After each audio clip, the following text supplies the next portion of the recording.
So, heto na guys, ang ating mga napitas. Ayan.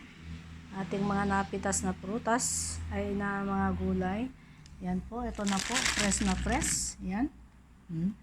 Kapipitas lang po natin. Ayan, marami na naman po tayong mga abasto. Ayan.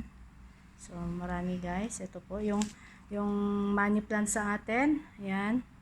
Sinasahog namin sa mga noodles. Ayan, kompleto sa recados, pang pinakbat, pero hindi sila marunong kumain ng pinakbat dito guys. Kaya ayan, pinaghalo-halo lang natin na igigis ang mga ito. Ayan, kung minsan isasahog sa mga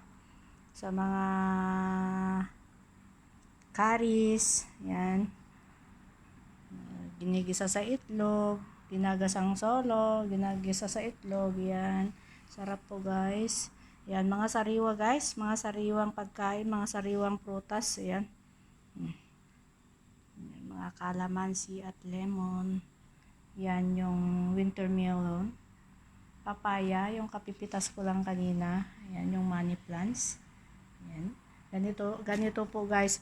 Yung sa atin, 'di ba, ito lang ang kinukuha natin, itong mga mura. Pero dito guys, kahit ito kinukuha namin, pag niluto po ito guys, malambot na siya. Kung minsan tinatadtad ko ito, hinihiwa-hiwa ng manipis, tapos hinahaluan natin ng itlog. Ayan, kompletos ricados na naman po itong sili. Ang sili hindi po nawawala sa ibabaw ng mesa yan. Kung hindi niluluto ng maanghang yung pagkain, talagang may sili. Kahit maanghang naman yung recipe natin, kailangan pa rin ng sili sa ibabaw ng mesa. So, ayan guys, sarap-sarap. Buhay probinsya po, buhay probinsya talaga.